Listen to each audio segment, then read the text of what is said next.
happening? Time for songs. Take this time to consider your past deeds. Stop asking questions. You had your chance. Let the games begin. Hello and welcome to Velen's Chosen. We're here to buff your game. And did someone say bomb? I'm here joined with Evemartyn. Say hello. Hi, everyone. And we have Andrew Brown in the other corner. What up? And today we have a very special day because we're not just doing our typical episode and normal segments, but we're specializing today with free-to-play extraordinaire Vincent Paraguay. I hope I said your last name right. No, is that correct? No, it's not correct at all, but it's fine. Here, you say your name then. It's Prince Goy, like if I would say in English, but in French it would be Prince Gay. Ooh. Ah, very cool. Fancy. Okay. So Vincent, let's get you introduced here. What's tell us a little bit about yourself and your Hearthstone and maybe even card game background real quick. A card game background, I got nothing. I just started with like Hearthstone when it was in closed beta, like 2 years ago ish. Wow. So I have quite a bit of like Hearthstone under my belt. And I've started like playing free to play as well in just before NAX last year. So it's been like a year and a half close to having a free to play account as well. So I've been testing both way, which is pretty great. So one of your accounts has like all of the cards and the other one's are free to play? Yeah. Okay, Vincent, what are some of your highest achievements in the game on either account? Like I'm in close to infinite arena player. I have like 6.8 win average. And I've like between the two accounts, I have about 7,000 win. So an infinite arena player would be when you win enough each arena to continue doing arena infinitely? Yeah, when you win enough to have like 150 gold by the end of your arena. I'm super jealous of you, by the way, just for that. Yeah, if you're averaging between 6 and 8 wins in arena, you're considered an infinite player. Wow. That's cool. Like that means that you're not winning, sometimes you can be like a 0-3 or 3-3 loss rate, but your average is, beating the variance. So, and I usually end up like around ish, like and sub rank 5 on both accounts with like just playing kind of casually. Like I'm not trying to grind legend or something. Like I'm not trying to push for something. I'm just playing my quest and having fun. Okay. Yeah, exactly. So what's the highest rank you've achieved? I think I know, but I would like to hear you. 2 or something. But yeah, it was like I've never really tried a big push because I don't like grinding, and I really enjoy like switching deck each week or like every 3 days. So I'm like switching deck all the time, which is horrible for legendary grinding. Like gotta keep it fresh though. Push. Yeah. And last question is, where are you from? I'm from Canada, Montreal, so at the French part. There you go. So somewhere near where Noxious is from. Yeah, I could track him down. Yeah, us people in Canada all know each other, right? But he's in the same city, so I could really track him down. Oh, there you go. Wow. Yeah, like Vincent, didn't you say that you were going to do he was doing a fireside gathering you didn't know about? Yeah, I was a little bit sad about that. All right, well, I'm actually going to turn the show over to Andrew real quick because he has a quick budget druid thing he wanted to talk about before we get into the main topic of the show, which is basically just grueling Vincent with questions. Absolutely. So we're going to talk a lot about free-to-play now, and I thought that if this one goes over, I might start just making this my topic every week, just saying if you are a budget or free-to-play player and you want to try out a certain class, how would you go about building a deck, assuming you've got nothing more than basic and common cards? And we'll start assuming that you've got all of the up to level 10 cards, because come on, you can do that. I believe in you. You can get it. You can do this. So with with Druid, which has kind of been my my mainstay for this past week, the big thing that you want to focus on is getting a lot of minions on the board and using Savage Roar. Savage Roar is just a devastating card, and you all probably know the combo of Force of Nature and Savage Roar, which is just punishing to any player at any point in the game, but usually is a finisher for a lot of standard Druid decks. But if you don't have Force of Nature, because it's an epic card, it's pretty ritzy, you can still use Savage Roar really well if you build your deck with some sticky minions. And we're thinking stuff like Divine Shield minions like Argent Squire, or Death Rattle minions like Haunted Creeper and Piloted Shredder, and using stuff like that. I'm interested. What do you guys think about that strategy?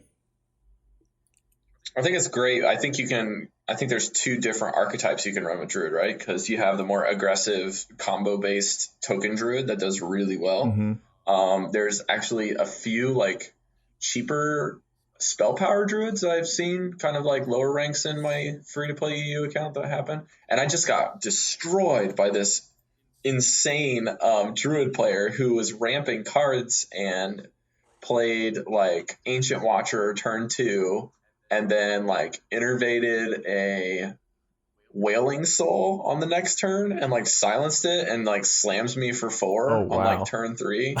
It's like, it was insane. And then like, I guess you can do another, like, instead of having Savage Roar on the board, you can drop, you can 6 cost your epic card that is Force of Nature, hit for, 6, and then drop Wailing Soul and silence them. And now you have 3 so they don't die at the end of the turn. It's like, these are like insane combos that nobody's playing, but it looks really fun. And I got wrecked on my Flood Paladin because his minions were way bigger than I could deal with, especially in the early game.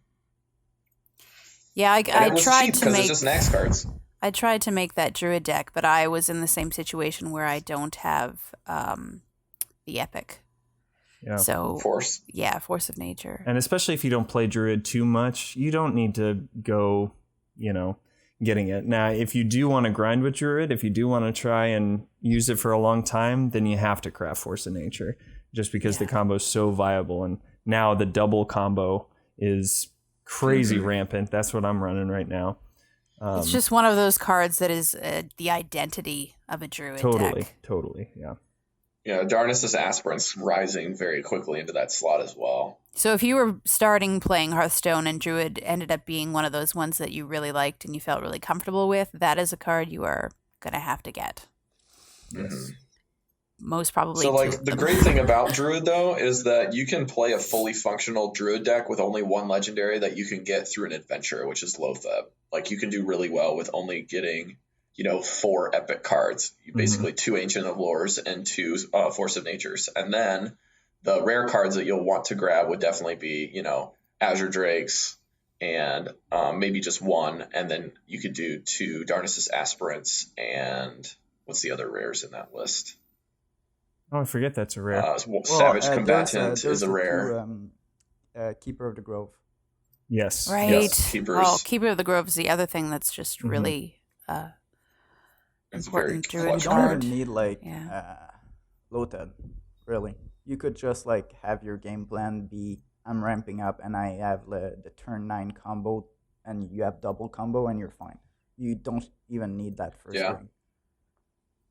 That's good. Yeah. You could probably even throw in a Stormwind Champion, and then like if it survives, you could do your combo and you get an additional 3 damage on board.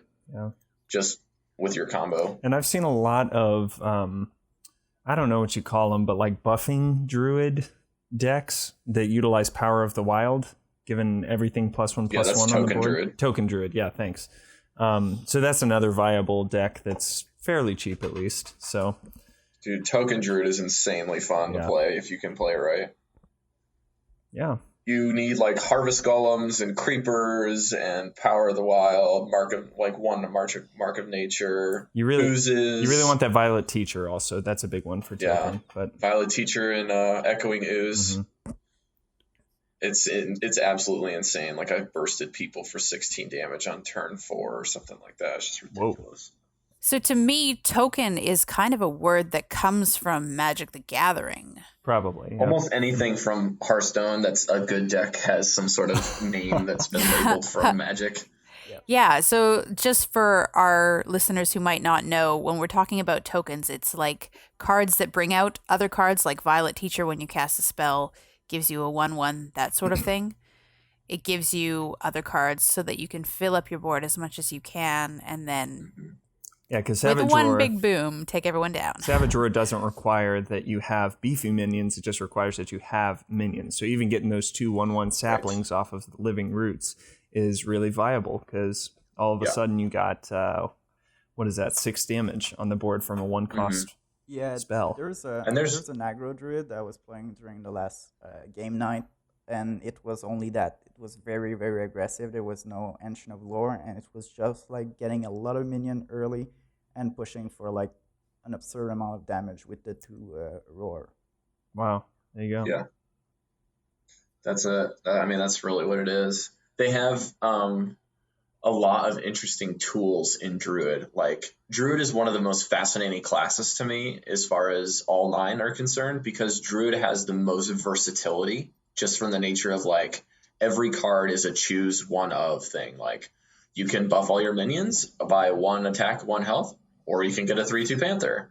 You can draw 2 cards, or you can heal for 5. You can have a 2/1 with charge, or you can have a 3/2 with stealth. It's like, what do you want? I can choose whatever I want. The downside is most of those external options or secondary options are exactly that in the decks that you build them for. So most of them have like a better effect. The cards that are used in every kind of Druid deck are the ones that have 2 good ones, like Keeper of the Growth, Silence, or 2 damage. Like, that's so freaking good.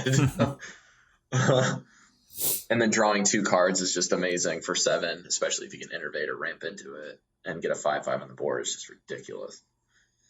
So for your deck, Andrew, if your win condition is kind of that Savage Roar combo, would you mulligan for it? That's a really good question. So how do you mulligan for your Druid deck? Yeah, that's the real question, the first thing you've got to do is establish a board. So you're going to put priority on your 1 and 2 cost minions, no question. But you probably, if you've got the coin, so you've got 1 extra card in your hand, it probably doesn't hurt to hold on to at least 1 Savage Roar, because with those 2 cards being in your deck, you don't necessarily want to throw away a guaranteed chance to have 1 in your hand. But if you're going first, it's kind of hard to justify. I don't know. You kind of got to go with your gut. Is this the double combo deck, or is this the token Druid deck? We're talking about like a free to play one that probably doesn't have the combo. Okay. So just Savage Roar, but not. Yeah. Typically, when I'm playing my double combo deck, I will not keep Savage Roar, but I'm not totally convinced that that's the right choice. I agree with that. Because I've got a lot more card draw with Ancient of Lore and Azure Drakes and stuff like that. So I'm gonna roll through and get enough probably to get 1 or both of my Savage Roars. Vincent, do you have any other tips for this archetype here? No, it's really like Sticky Minion, Harvest Golem also. I've been forgotten, but they're good in those kind of thing. I would not keep Roar. Tide Hunter. It'd be like 2 all in on like getting a lot of damage early, because you have Rat. Rat is pretty cheap, and you might cycle, and like ramping up is also a win condition. If you can put like a Shredder or a Yeti like super early, that might be your win condition. Like it's not necessarily only Roar. You could like Roar to finish off, but if you can push something massive super early, that's enough. Okay. Right. That's good. Right. I know that when I was playing the deck, I would, anytime I went second, I was praying I would get Power of the Wild in my opening hand, because like it's so good. I can drop, like if I had double living roots with the coin, I would play both of them, and then I would just roar, and then like the guy just concedes. It's dream. Like you can't win from that point. You have 4 2/2s on the board on turn 2. It's like, good luck. Unless you've got Holy Nova and you Thought Stole and Innervate, then you might be okay. Yeah, Dragon Priest is definitely the worst matchup for Token Druid.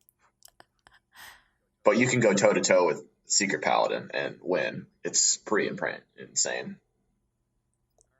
All right, so Vincent, what is your what's your main discussion, and then we'll kind of banter back and forth with some of the points that you make here. Well, the main discussion is like how to approach a free-to-play account.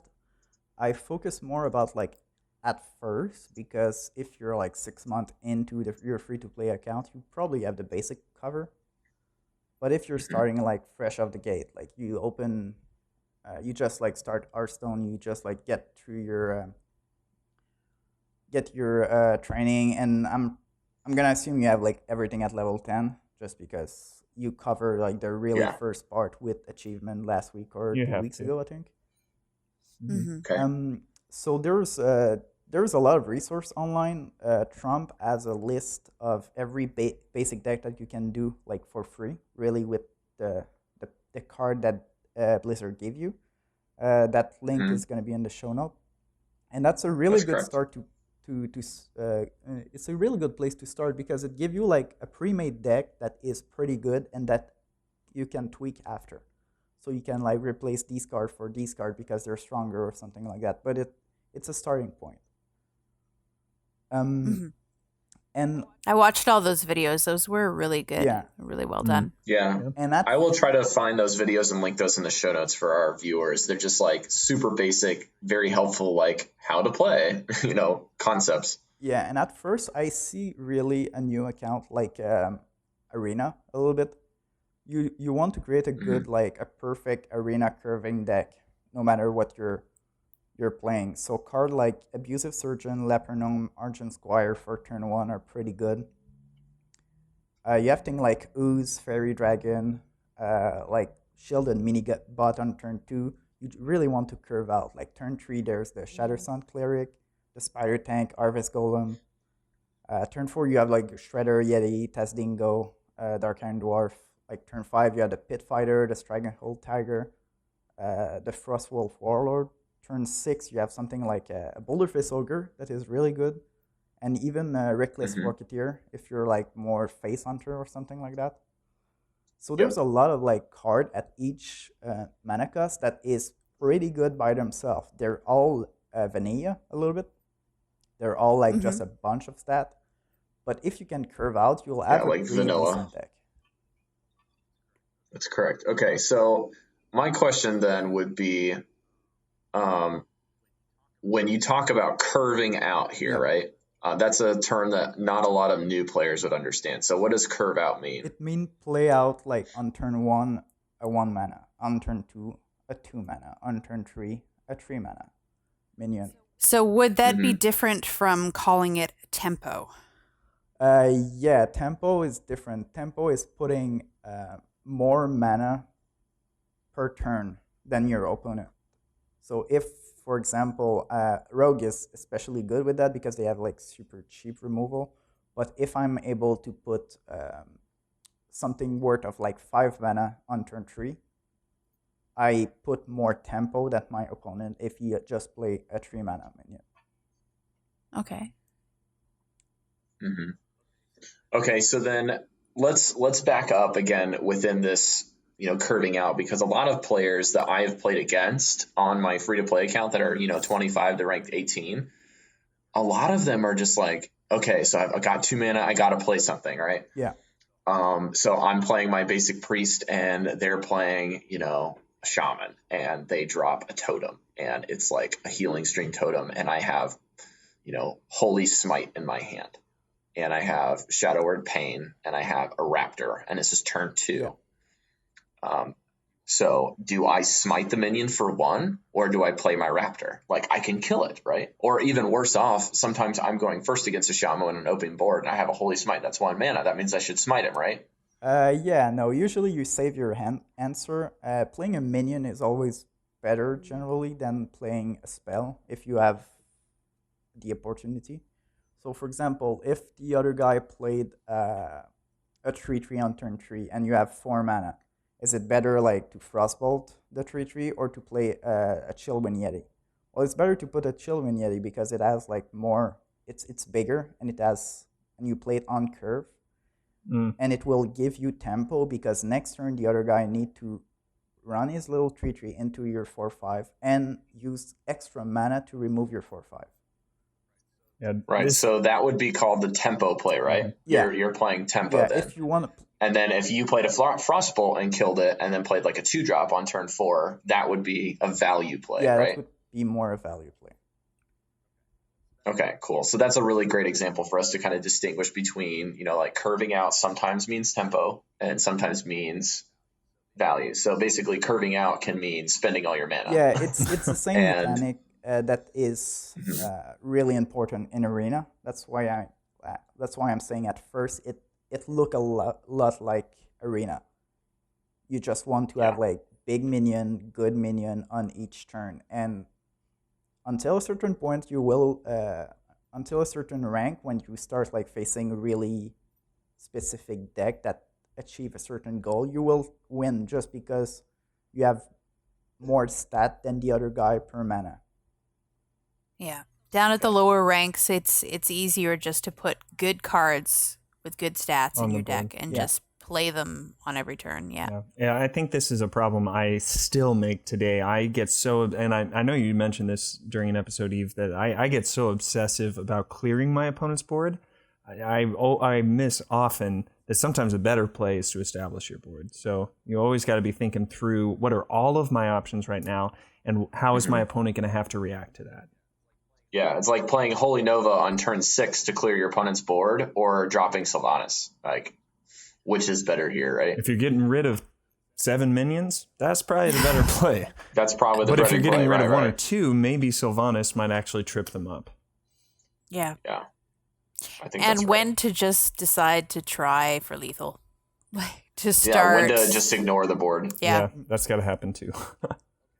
Okay, so Vincent, I have another question for you then. Like with these basic decks, right? This is a beginner player, so I'm a free-to-play player, like by name, but really, I would say I would spend a couple dollars. Okay, so this is the kind of scenario that I'm in, and then I want to know. Okay, so I have more cards than basic cards. I've been playing for a couple months, or maybe 1 year after next. So then now what? Then after it's also what to do with your dust and how to manage your dust, because generally speaking, you will want to at first craft the most bang for your dust. So you want card that will fit in a lot of deck, and they're not that expensive. So go for the basic neutral? Yeah, neutral cards minion. first? And especially there's a set of rare that are really good, and a set of common also that are really good. Thing like everything. Yeah, thing like Shredder, Piloted Shredder is probably the best 80 dust you'll spend for having 2. Any cards, Thing like Azure Drake and Defender of Argus and Knife Juggler are rare that you should really craft ASAP, because they're just better than pretty much anything else under mana cost and super versatile. Right. And they're in a lot of different decks. Yeah. And also I would consider at first opening mostly classic pack, then a little bit of GVG, and I would nearly not touch the Grand Tournament, because the Grand Tournament are just there to round up. So I would craft the card that I need in Grand Tournament, but not open them. Right. That makes because sense. even though the Grand Tournament has a few of those cards that are better vanilla cost cards, you're better off crafting the best cards in that set and going for the variance chance of opening a card that you actually need, instead of getting TGT packs and praying with the lower number of cards. The variance is going to get you like a pit fighter or something. Because in the expert set, there's a lot of good epic that you need. And lots of them. And it's pretty much the only set where epics are actually not gimmicky. All the other ones are That's so true. You can dust a lot of them if you make some research, but you can dust a lot of epic and legendary that are not too good. If you're a free-to-play player and your goal is to get a good deck fast, not to get every card in the game. Yeah. You do have to kind of figure out what you want, because if your goal is to get every card in the game, then you're going to go a different way. But if you do, then you're going to have to sacrifice some cards that may be good for some decks sometimes to just go, I want a really good one deck. Yeah. Now, Vincent, how would you go about, like, say I'm wanting to get going, but there are these 9 classes and I don't really know which one I like or what to play. Like, how do you go about choosing a class that you want to really go further with?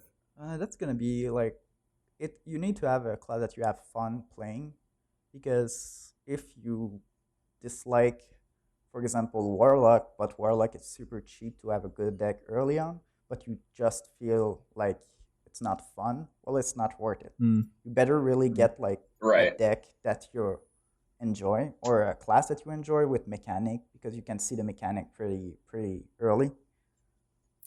Especially with those basic deck. Those basic deck give like you the idea of the class. You will see that Hunter is more aggressive, Warlock is more aggressive, but Druid have more beefy minion and stuff like that. So they play for the long game. Yeah. So those They're like 9 class, 9 deck have the flavor of the class. So you can experience it with them. Like, oh, I really like this play style. Oh, I really like this play style. So that it's something that I really like about Blizzard is that they have a real identity. Like each class has a real identity with all the cards in the deck, and so each one that you play is very different from another. Yeah. And each person should be able to find something that really appeals to them, or a couple different classes that appeal to them. It's gonna be a couple after a while. And trying them is just fun. Like, once you start getting bored with one, there's definitely something else that'll pique your interest. Yeah. Yeah, there's some super good cheap deck out there that don't require a lot of dust. Thing like Zulok, Mech Mage, or mid-range mid-range Hunter. Pirate Rogue is becoming very cheap now. Yeah, it is. Now here's the other side of it, Vincent. What if I have every card in the game? I have a golden version of every card in the game. I reach legend every season. Is there anything that's appealing to me to start a free-to-play account?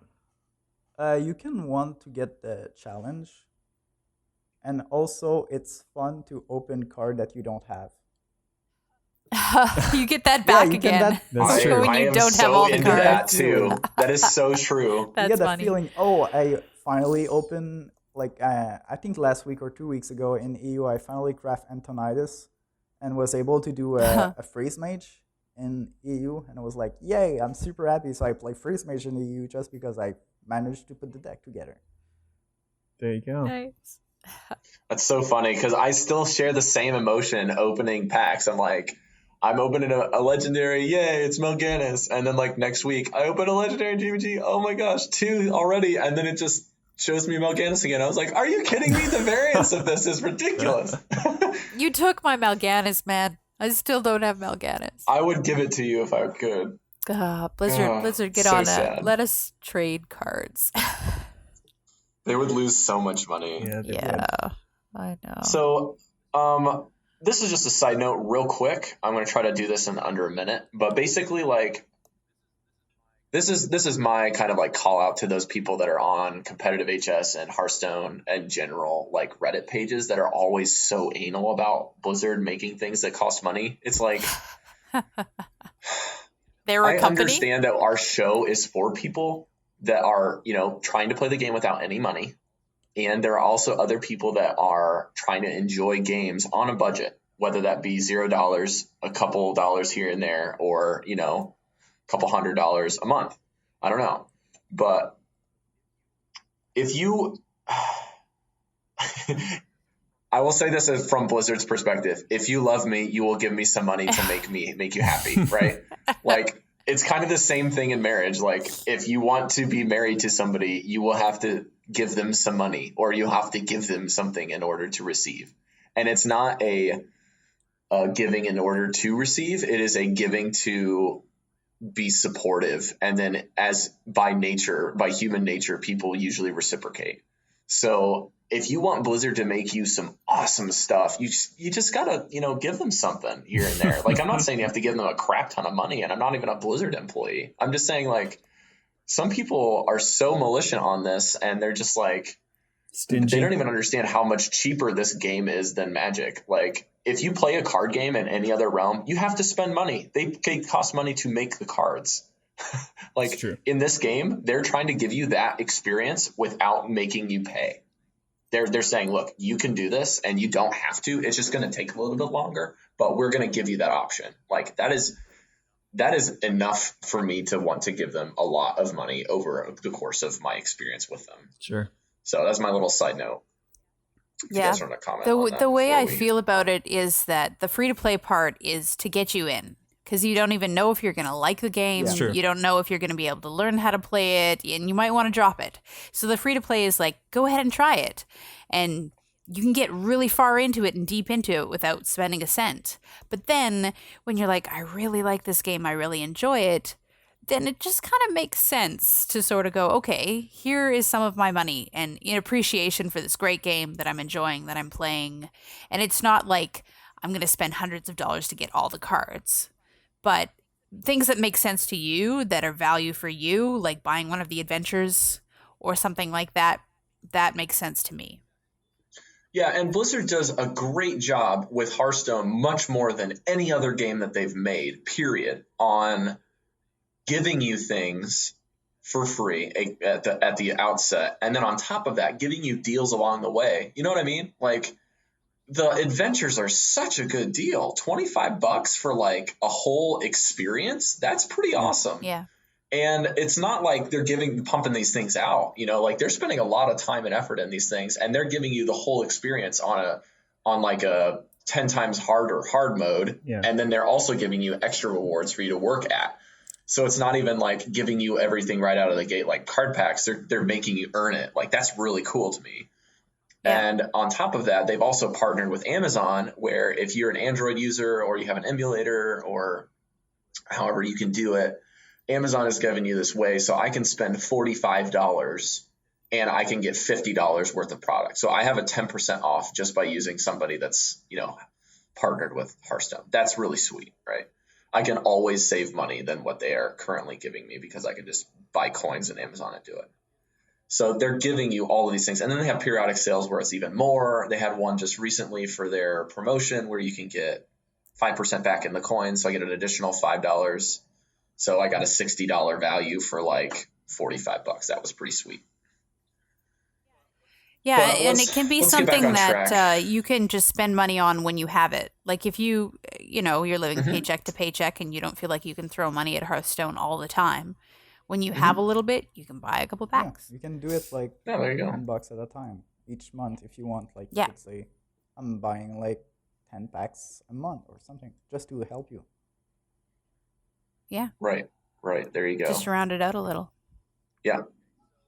Okay, so we have another thing from Vincent here that we've talked a little bit about crafting and, you know, rares, but I would like to transition into the legendary grind, right? Like, how do I know when I have enough cards to start working towards a 1600 dust card or a 400 dust card like an epic, right? So, Vincent, why don't you walk us through some of that? Well, at first I would mostly... I wouldn't make some research, of course, but if you get some epic, there's a lot of situational epics. A lot of. You need to like search for which one are good and which one are not, because those are worth dusting. It's 100 dust per epic. It's pretty good. Which is pricey. Yeah, if you get them back, it's pretty good because like you can craft one rare with that or another epic, pile up with some leftover dust. And also legendary are in the same category. They're super expensive to craft, but there's a lot of them that are not really good. So Lower Walker yeah, Show. so once you get like a basic set of a lot of common and rare of every class, like to make your deck. For example, if you make a paladin deck, well, you will need some equality, probably some muster for battle, some shielded minibot, thing like that. Divine Favor. Defender of Argus also is amazing, but they're all relatively cheap, and within a couple of like weeks or month, you will like have a pretty good deck. It of course is gonna miss some of like the super expensive stuff, but you will be able like to get to rank 10 probably if you're playing that deck, and it's pretty straightforward. Then you would be at the state where you would choose a legendary or epic to craft. Tyrion. Legendary. There's I a still don't lot have of Tyrion. choice. A lot of choice, and there's Yeah. also a lot of resource. There's a link that rate all the legendary from really must have to thus ASAP. And that's it. Do you feel like that so list what's the has one changed? card that we would say everyone wants to get as soon as possible? That's a legendary Dr. card. Boom. Yeah. Boom. Dr. Boom. Of course. I would say Dr. Yeah. Boom because he's like he can be in every deck pretty much. Mm-hmm. But that there's a lot of lists, and those lists are pretty good, and they're pretty explanatory in a way. So they will rate, for example, Sylvanas pretty useful, while the Black Knight might be more a tech card, and maybe you're better like crafting something that is always useful than a tech card at first. Right. There you go. The other thing that I would say is if you are stuck on one deck and you really, really like one class in one deck, then it might be worth looking into the legendary that would make that deck better. Yeah. There's even the option that you want to craft cards. Like, let's say my goal isn't necessarily making a deck, but my goal is to have all of the cards for one class. That's how I started playing, is I loved Shaman. This is before Nax came out, because when Shaman was disgusting and it was really good. But like I actually opened the majority of my cards were from Shaman cards. So I was like, I'll just go craft a second Azure Drake because I have one. And then I'm going to go and make a second Spirit Wolves because I just need that. And then I'm going to save my dust for Alakir. And by the time I'd had enough dust for Alakir, Naxxramas came out, and I decided to drop a bunch of money in the game and ended up opening some legendaries that I needed and switched over to playing Control Warrior for a while. So it was just some interesting turn of events. But it just really hurts when you craft that legendary and then you get it in a pack the next day. Oh, yeah, that's the worst. Or it suddenly becomes not good anymore after an expansion. Yeah. I crafted Alexstrasza because I thought that it would be awesome when all the dragons were around in GVG. It's still good. Especially Control Warrior, the Freeze Mage. It's a staple. I wouldn't say it's in every deck. Though, and it didn't make dragons work when Blackrock Mountain came out. We needed the TGT tools and everything. Yeah. Because now that we know what the decks are, we would say, Eve would have been better off making Ysera, because Ysera is kind of like a staple in a lot of decks that have dragons now. There's a side note about the adventure. I have both adventure and I open them free to play, and it's really easy to do. It's not like that insurmountable. To buy them with gold? With gold, you mean? yeah. You get about 450 gold a week just with daily quests. And 450? in average, because of the new quests. And you get even the 41, it's win 2, but generally speaking, you'll win 3 or something. So you have. Well, everyone knows how to reset their quests, right? Like we've covered that before, right? Let's cover that. Let's just go over it again. Where you can go in and you can click the little red box and try and get a better one. That blew my mind. You can only do it once a day. There's also the 60 gold one, win 5. You will get 70 gold for win 5. Sometimes 80. That's true, yeah. So you get about 450 gold a week. So in 10 days, you get a wing. And Blizzard announced adventure way in advance. So if you save... Oh, yeah. Almost a full month every time. Blackrock Mountain, I start saving about 3 weeks in advance. And I was late for a week on the last wing. But it's totally doable. It's not really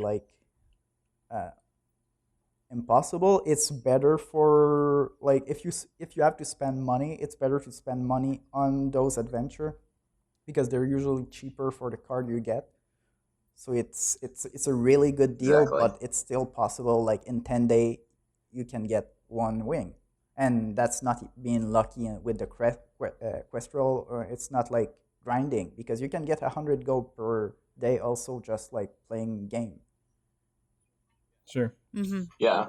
The thing that you kind of forget about when you're doing these quests and you're like, oh my gosh, I actually have enough for arena run after I did one quest, is because a lot of the times when you have the really great quests that are like, win 5 and you get them. Those are worth 60 gold, but winning 5, sometimes you want to play another game after you've won 5. And if you win 6, that actually gives you 60 gold, plus you get 10 gold for every 3 wins you get with a class. So you could have anywhere between 80 to 90 gold after 6 wins, depending on where you were in your class wins. And then on top of that, those wins even stack when you're in arena, I believe, right? Doesn't. If you win a game in arena, you get... No. It doesn't? Okay, so... But arena, you don't get gold for arena. Yeah. But Brawl does give you the 10 gold for every 3 wins, which I really appreciate too. And then also, if you get that free classic pack for watching or spectating somebody, you have to value that quest at 100 gold. Oh, yeah. Because that's insane. Well, getting a classic pack for just watching somebody play the game is pretty awesome. You're just getting the cards, which is great. I mean, worst case, you've got 40 dusts, I think, but you might get something insane from it too. I got King Mukla the other day from a Tavern Brawl pack, and nice. I hadn't gotten him yet. Congrats. So I was like, all right, there we go. I just opened a second Pagel the other day, and I was really sad. Sad. I was like, of all of the rotten legendaries, I would have rather gotten Cho. I've opened Golden Cho twice and dusted it. Wow. I just can't stand it. That's just some bad luck. Golden yeah. As well. Oh my goodness. I also have a Golden the Beast that I can't disenchant because it's so pretty. Yeah. It's amazing. Yeah, it's got some cool art, but I'm actually trying to complete my classic set because I know there's actually some gold you get for completing all of the classic cards. Getting all the classic cards. Oh, is it really? But the downside is I actually have to open a normal beast and leave it. 100 gold. Yay. Yoopidoo. One more pack. There you go. Yeah, I just want to. I have this completionist mentality of completing all the quests. That's why I crafted an epic Murloc. So that I could get the parrot? Old Murkai, and then I crafted green skin for the parrots. But I have enough cards now that I don't even care. Like what Vincent was saying, with crafting cards and valuing certain cards, right? There's another version of that for intense players like us, that when we start filling out our collection pool, it's I have all the cards that I ever would need to play the decks that I want to play. So should I continue my dust grind and make cards that I don't really need that are legendary that I don't have? Or should I start crafting golden cards that I really want? Well, for me, I would probably go for the entire collection because when something like TGT came out, all of a sudden cards that hadn't been played before were now being played. And then also there are sometimes brawls that change the rules and put them on their head, and all of a sudden you're playing cards that you never played before, like Wrathguard this week. Yeah, but usually when you're at that point, you have all the common and rare. Yeah, you have all of the commons and the rares, and you're only missing a handful of epic cards, usually duplicates of a single epic, and most epic cards are a one of include card. And then you're just missing useless legendaries. That's where I'm at. Useless legendaries. Useless legendaries, meaning the only useful ones that I'm missing is Mukla, Illidan, and that's even borderline, and then Foe Reaper, Eadric the Pure, Mistcaller. Those are some of the cards that I don't have. It's just so hard for me to dust legendaries because I think I never know when this is going to become valid again, depending on what the meta does next or what the next adventure does. I'm not talking necessarily about dusting in this discussion. I'm more of talking about, okay, so what do I do for crafting, right? Mm-hmm. So I don't want to go out of my way to craft a bad card unless it's going to be good later on, and I have that guarantee. Right now, I love golden cards, and I know that Vincent and Andrew love golden cards too. Yep. I love golden cards too. So much. Okay, so everybody loves golden cards. Yeah. Vincent and I have talked extensively on this. You have golden cards in the adventures that you will statistically, in the variants, never open. Right. Oh, you can't open them. Yeah. Mm-hmm. So to prioritize crafting golden cards, you should probably start with the adventure, right? Because you'll never open those. I mean, it's up to you. What do you want? I mean, if for me, I never got Boom, so I really wanted to craft him. but he's got those 2 little boombots that come out. So he was a high priority for me to. That's 3 golden cards in one. Exactly. Oh my gosh. Exactly. So, I mean, the value. It depends on what you want. Now, if I'm sitting around thinking I've got all this dust, I need to craft something. Yeah, I would start. And I recently just went back to Black Rock Mountain. I was like, okay, now the Dragon Priest is the thing. I want to have the Technician gold. I want to have the Corruptor gold, all that stuff. Yeah, I did the same thing. I was like, I want my Control Warrior to look awesome. So I went and crafted Golden Revenge and Golden Death Spites. Oh, nice. Oh my gosh. Listening to you guys is like listening to the 1% really to me here. If you want to craft Just a card like that is not from the expansion, I would craft Golden Legendary because again, it's pretty much like super low chance that you open that specific Golden Legendary. Yes. And even if you do, you get half back, which is the best ratio ever. There's right, and we talked about this before on the show. I think the last episode I talked a little bit about that. It's pretty. It would be like the best. I don't know. Yeah, from Legendary down, it's like Legendary Goldens are double, Legendary Epics are quadruple, and then Legendary Rares are 8 times, and Legendary or not Legendary, sorry, Golden Rares are 8 times the cost for of the regular, and then I think it's 16 times for common. This is like 40 dust for regular versus 400 dust for a golden. Like that's insane. That's horrible value. So. What is everybody playing on ladder right now? Well, I saw a lot of Dragon Priest early in the week, which is hard. But now since then, I've come up against probably 75% Paladin. Just because there's so many different ways to play Paladin right now. Lots of Secret Paladin, obviously. But I've been seeing... Are you seeing aggro secret or are you seeing more mid-range? It's more mid-range for sure, but some people are still playing aggro. Once you see that leper gnome, I'm just ready to scream. I feel icky too. Yeah, that's right. I don't want to hug. Get away from me. Okay, seriously. So aggro Pally is playing leper gnome? That wasn't in the list before. Wow. Oh yeah. They even have a Seal of Champion in some of the lists I've seen. Huh. Gives the Divine Shield +3 attack on muster for battle turns. It's like, or the post-turn muster for battle, I guess. Yeah. But what are we each playing personally? I'm playing a combination of Control Warrior and this new mid-range Secret Paladin that I just found. Somebody from Vicious Syndicate made it. I'm not going to say much about it because I think they're going to write up an article and we'll probably retweet it for you. And they want to keep it a secret so that some of us can get legend. But I will tell you this list. CG Songbird with Vicious Syndicate. Her name's Cora. We're calling it the Coradin. She hit top 10 legend 2 days ago. And then now she's like rank 9 or rank 5 or something like that legend. And it's the first time she's ever gotten top 25 legend, I think. And she's gotten it with this deck. Impressive. And then 2 guys, Coin Concedes host and one of the co-hosts for Hearthstone Revolution podcast, Jeebus and Kenny or KCCO Gamer. Those 2 guys just hit legend last night with this list. Dang. That's some pretty good credentials there. You just made every single listener want to know what that is. So we're baiting them to. But you have to remember, you have to be able to play the deck too, and you have to have all the cards for it. So those are kind of. You can't just copy paste a deck and then hit legend. Otherwise, everyone. Yeah, it is more of the mid range list, which means you're going to be running 3 legendaries, but one of them's Lotheb. So it's basically Boom, Tyrion, Lotheb. Those are your only legendaries, and then you only have 2 epics, which are mysterious challengers. So the rest of it's going to be rares and commons. Yeah. Oh, aside from the Cockhammer, sorry. But we're not giving the list.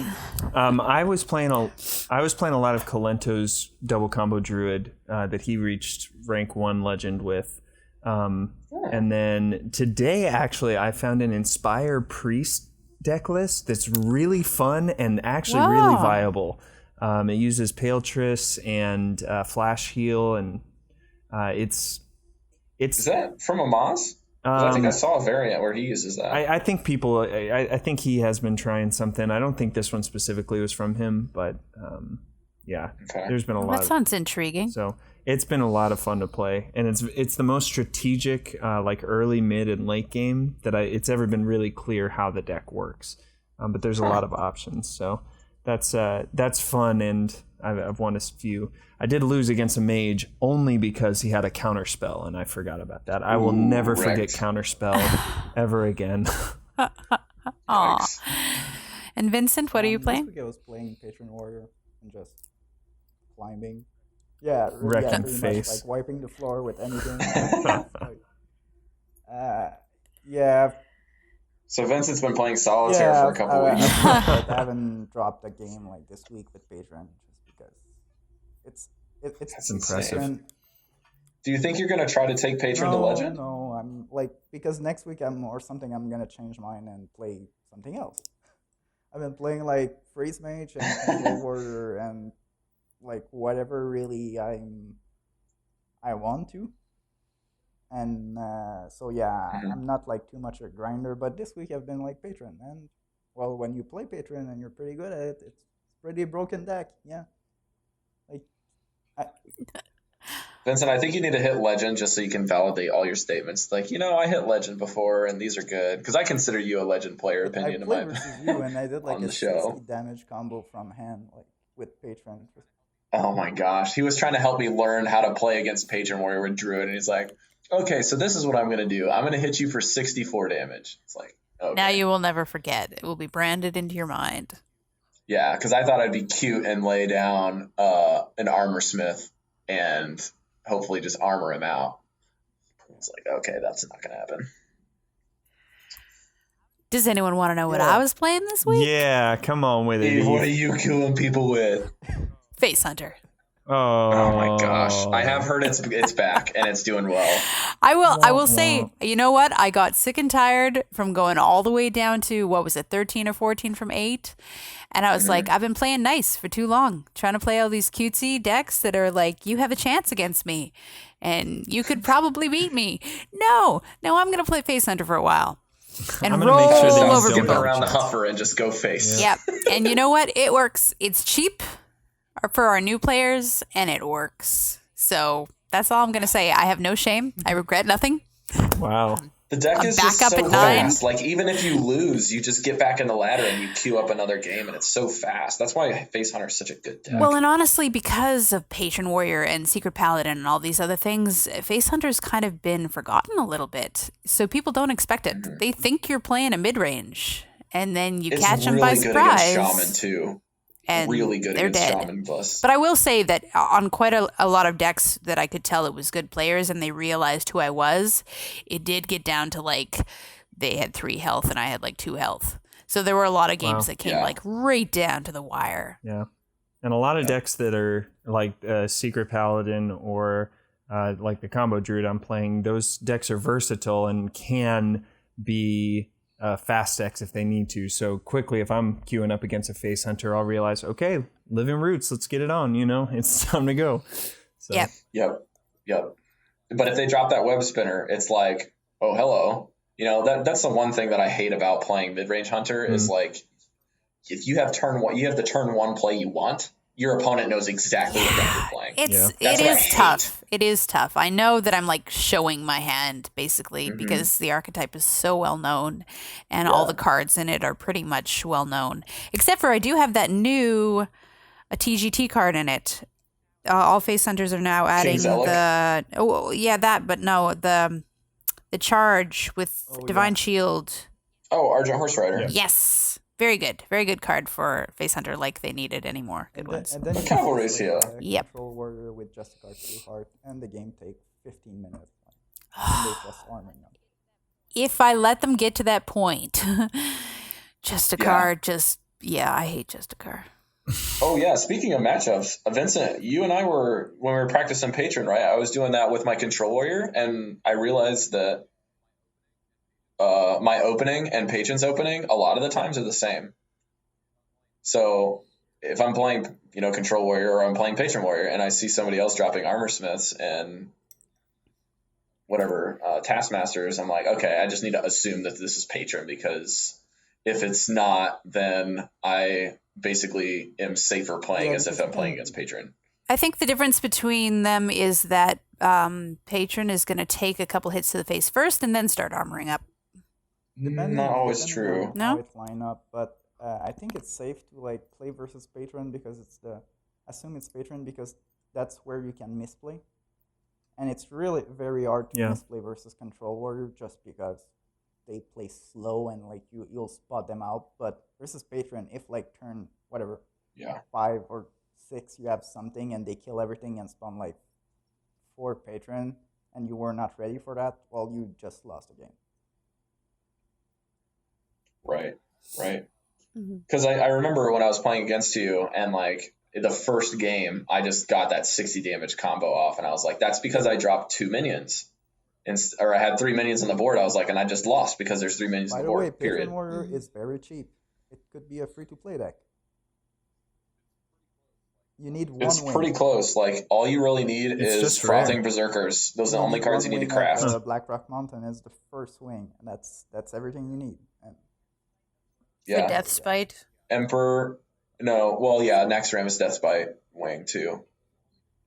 So those are the only things you need. 1 wing of Nax, 1 wing of Blackrock, and the same wing in Blackrock gets you both the cards or 3 cards in the deck, which is double Grim Patron and Emperor. Isn't Armorsmith a rare? Yeah, but I've seen some lists that don't run Armorsmith, but it's definitely better with it. So I guess those are rares too. Rare cheap.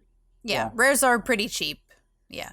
Yeah. Comparatively, epics I'd say would be the ones that would start to slow people down, but you can probably pretty easily craft a rare. With a list with that's what I what do we call that? Go ahead. Raging Worgen for a while when I did not have the Flying Berserker. Right.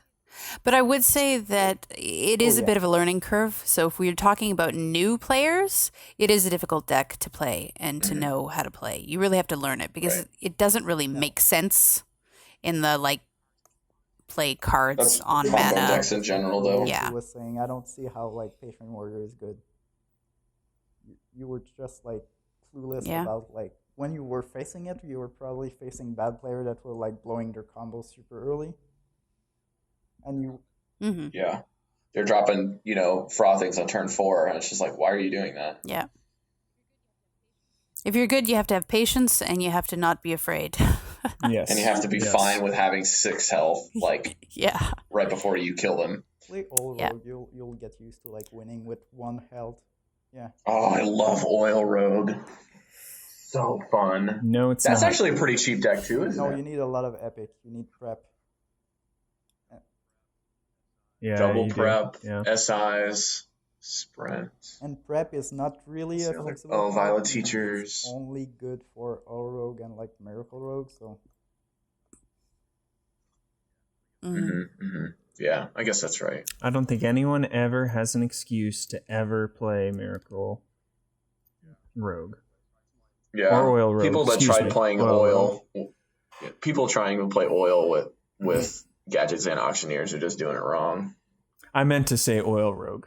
I nothing makes me feel like I'm not allowed to play the game that I'm trying to play other than going up against somebody who knows how to use Oil Rogue. Oil's pretty crazy. It kind of is the same scenario when you're playing against Patron, only Oil's a lot. I think Oil's a little bit more draw dependent. Sure. What do you mean, Andrew? I mean, every time I play against them, if they're playing it right, I don't get to play.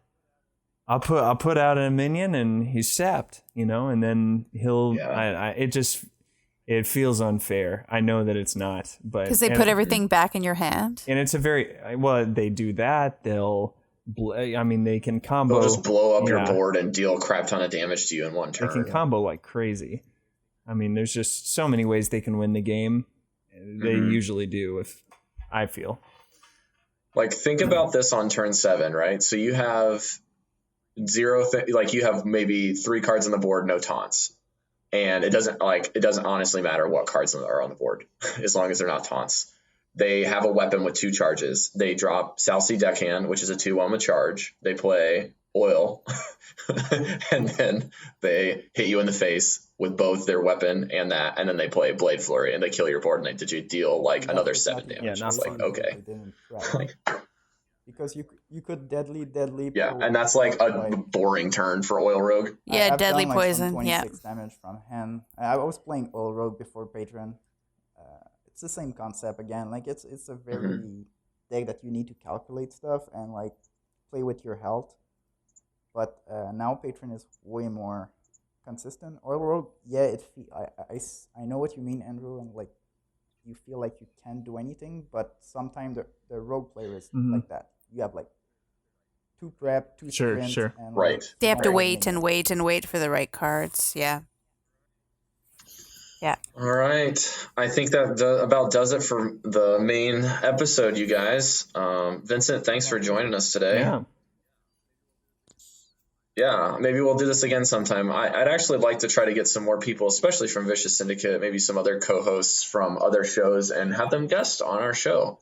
Yeah, that'd be awesome. So we'll try to do that some more and see what your feedback is. But for now, we're going to check our emails and our customer reviews on iTunes. And we have 1 customer review on iTunes.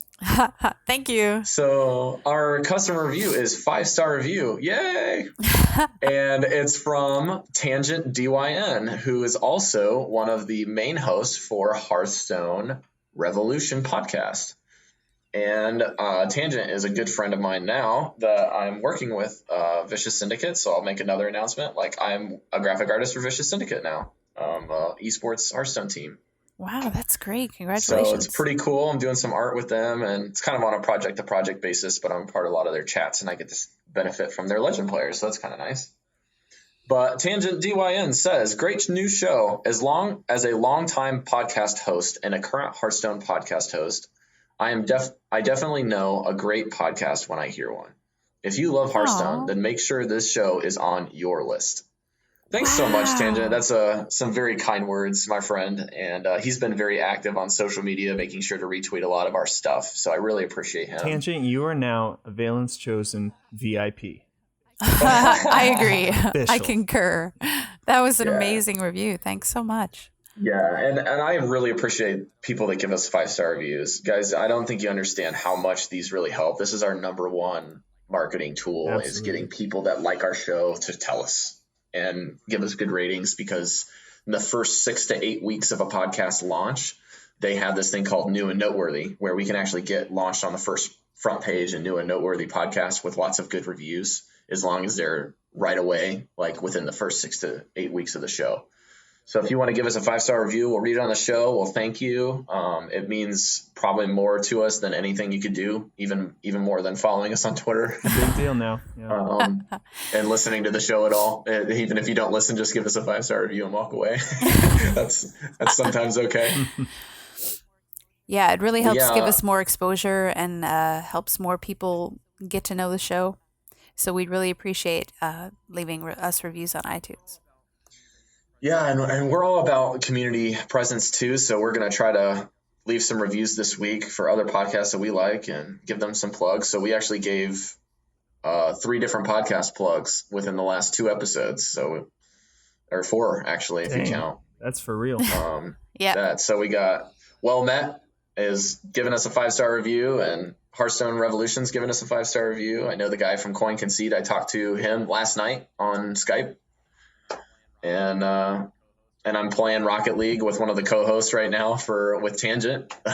So it's really fun, and it's a great community to be a part of. And we're not trying to compete. We just want to make sure everybody knows that there's stuff available.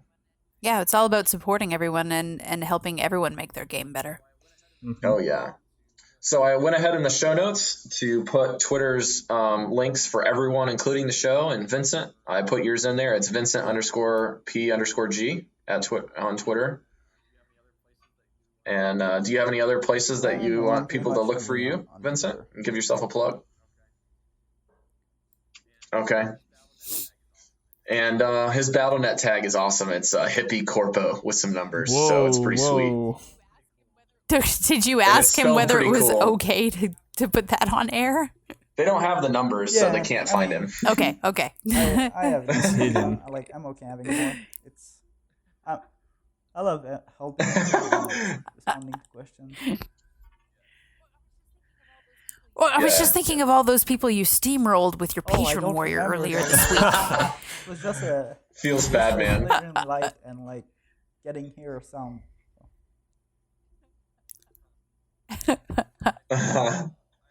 All right, so in the show notes, I've given you links to our website, our iTunes, our Stitcher, and our RSS feed, so you can find us on all of those lovely places.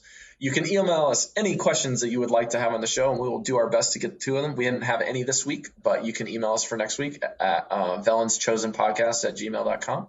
You can find us on Facebook at facebook.com/velenschosenpodcast, and you can find us on Twitter at velenspodcast. Eve, where can people find you? On Twitter. That's pretty much Twitter. Yeah. And one other thing I actually wanted to say was, if anyone out there is playing Destiny and is not like already at level 40 and would like to do some low level stuff, I'm looking for friends to play Destiny with. So send me a message on Twitter. Okay, so your Twitter tag is? It's in the show notes. It's hard to spell, so I'm just gonna leave it at that. Check it out in the show notes. Yeah.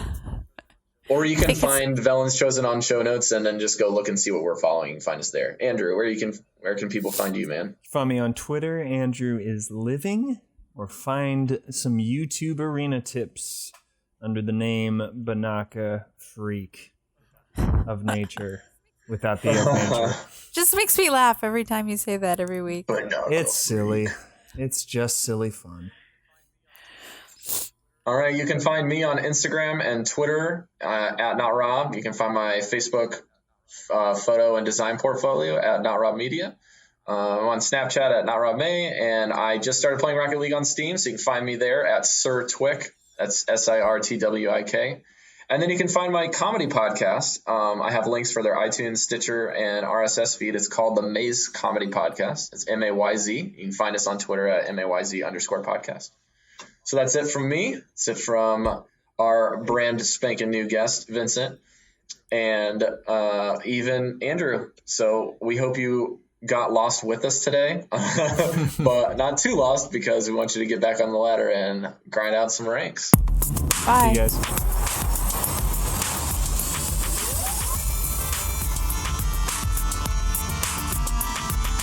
Take this time to consider your past deeds. Stop asking questions. You had your chance.